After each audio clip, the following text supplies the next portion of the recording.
సూర్యాపేట జిల్లా కేంద్రంలో prime hospital వద్ద ఉద్రిక్తత నెలకొంది. ప్రైమ్ పిల్లల హాస్పిటల్లో వైద్యం వికటించి 3 నెలల బాబు మృతి చెందారని బంధువులు ఆందోళనకు దిగారు. ఆసుపత్రి అద్దాలు ధ్వంసం చేశారు. పోలీసులు బంధువులకు మధ్య తీవ్ర వాగ్వాదానికి దిగారు. మృతుని బంధువులు రాళ్లు రుపారు. దీంతో కానిస్టేబుల్ తలకు తీవ్ర గాయాలయ్యాయి.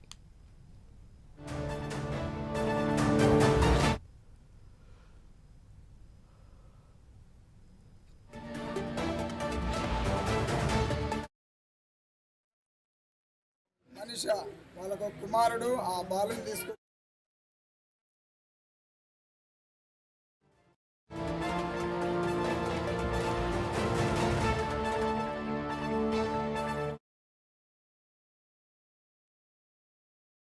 జయేందరు మనిష వాళ్ళకు కుమారుడు ఆ బాలుని తీసుకొచ్చి ఇక్కడ హాస్పిటల్లో ఈ రోజు నుంచి 4వ రోజు అడ్మిట్ చేశారు. Prime hospital. ఈ హాస్పిటల్ తీసుకొచ్చి 4 రోజులు అవుతుంది. ఒక రోజు ఒక విధంగా ఒక రోజు ఫస్ట్ రోజు లంగ్స్ లో పాలు పోయినాయి అన్నాడు. తెల్లారి బాడీ మొత్తం ఇన్ఫెక్షన్ ఉందన్నాడు. 3వ నాడు బాబు క్లియర్ ఉండి పర్వాలేదు ఇంటికి డిశ్చార్జ్ చేసి పంపిస్తా అన్నాడు. 4వ రోజుకి వచ్చేసరికి బాబు సీరియస్ గుండు కిటికలు గుండు బతకలేడని చెప్పి 4వ రోజు అన్నాడు. ఏందని చెప్పి తెల్లారగట్ట మేము అందరం వచ్చేసరికి బాబు పొజిషన్ అప్పటికి 90% అయిపోయింది. ఏం లేదు. తెల్లవారు నైట్ మొత్తం ముత్తుకుండు బాబు. వీళ్ళు 2 ఆడవాళ్ళు ఉన్నారు ఇక్కడ.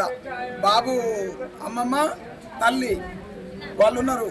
నైట్ పోయి కంపౌండర్ వాళ్ళని పోయి లేపితే మీకు ఏం తెలుసమ్మా పండుకోరు సపరేట్గా పండుకోరు మీకు ఏం పని లేదు. ఇక్కడ చిన్నపిల్లలు అట్నే మొత్తుకుంటారు అని చెప్పి వాళ్ళని ఇచ్చేసారు. ఇదేంది సార్ అని అంటే డాక్టర్ అంటాడు వైద్యం నాకు తెలుసులేవా మీరేం ఇక్కడ మాట్లాడదు బయటికి వెళ్ళన్నాడు. బయటికి వెళ్ళినా మేము బయట నిలబడ్డాము. చాలా సేపు తర్వాత మాకు తెలియకుండా అంబులెన్స్ పిలిపించిండు. సార్ మరి హైదరాబాద్ తీసుకుపోదాం సార్ అంటే లేదు ఖమ్మం తీసుకుపోవాలన్నాడు. సార్ హైదరాబాద్ పోదాం సార్ అని మేము లేదు ఖమ్మం పోదామని ఆయన హైదరాబాద్ పోదామని మేము ఖమ్మం పోదాం అని ఆయన ఖమ్మం వెళ్ళినాం సార్.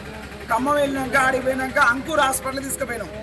అంకూర్ హాస్పిటల్ తీసుకుపోయినాక అక్కడికి ఆ మేడం గారు అన్నారుగా బాబు ఎప్పుడో డెత్ అయిపోయింది ఎందుకు తీసుకొచ్చారని చెప్పి డాక్టర్ గారు ముందరనే అన్నది.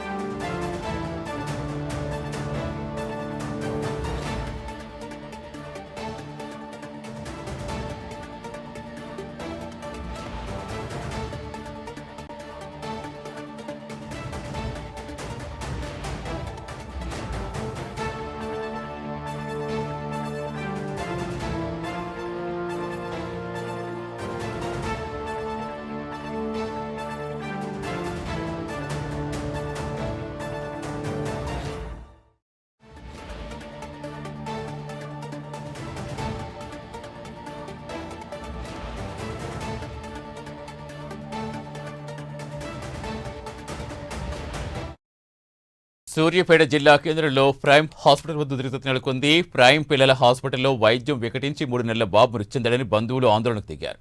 ఆసుపత్రి అద్దాలు ధ్వంసం చేశారు. పోలీసులు బంధువులకు మధ్య తీవ్ర వాగ్వాదం చోటు చేసుకుంది. మృతిని బంధువులు రాళ్లు రుపారు. దీంతో కానిస్టేబుల్ తలకు తీవ్ర గాయాలయ్యాయి.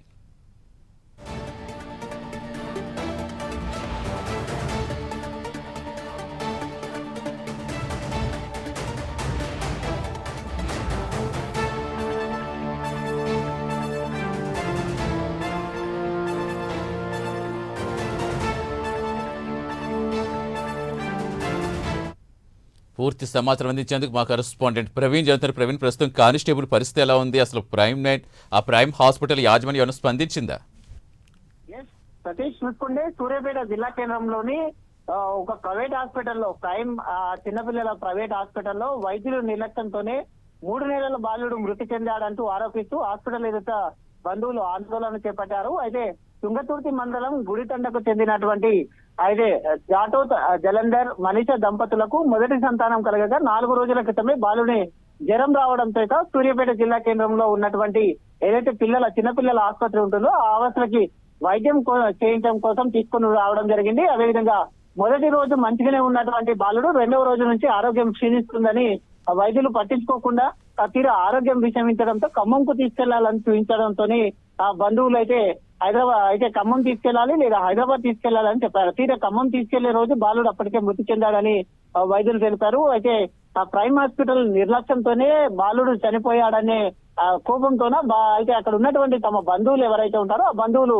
హాస్పిటల్ పైన దాడి చేయడం జరిగింది. ఆ దాడి లోపల రాళ్లను కూడా విసరడం జరిగింది. రాళ్లను విసర క్రమం లోపలనే అక్కడ నుండి వచ్చినటువంటి రాయి ఏదైతే ఉంటుందో కానిస్టేబుల్ కు తగలడం జరిగింది. కానిస్టేబుల్ అయితే హాస్పిటల్ కి తీసుకెళ్లారు. పరిస్థితి అయితే అంత చక్కగానే ఉంది అంటూ కూడా అక్కడ పోలీసు వాళ్ళు చెప్తున్నారు. కాబట్టి హాస్పిటల్లో ఇంకే అలాంటి అవాంఛనీయ సంఘటనలు జరగకుండా భారీ బందోబస్తుని కూడా ఏర్పాటు చేశారు. అయితే హాస్పిటల్లో మెయిన్ కారణంగా ఖచ్చితంగా డాక్టర్ల యొక్క నిర్లక్ష్యం చేతనే బాబు చనిపోయాడు, లేదంటే బతికేవాడు. అప్పుడే 2 రోజులు అక్కడ ఉంచుకోవడం వలన 2వ రోజు క్షీణిస్తడం చేత, చేతులు ఎత్తేయడం చేతనే అయితే చిన్న బాబు చనిపోవడం చేత బంధువులు కోపానికి గురయ్యారు. కాబట్టి ఆ విధంగా దాడి చేశారు. కాబట్టి ఇప్పుడు హాస్పిటల్ తోని ఆ యొక్క డాక్టర్లు అందరూ కూడా అయితే మాట్లాడుతున్నారు. బంధువులతో కూడా మాట్లాడుతున్న క్రమం లోపల ఇప్పుడైతే అక్కడ ఎలాంటి గందరగోళ పరిస్థితి, వాతావరణం అంతా కూడా సద్దుమణిగిందనే చెప్పాలి Satish. Right, thank you Praveen.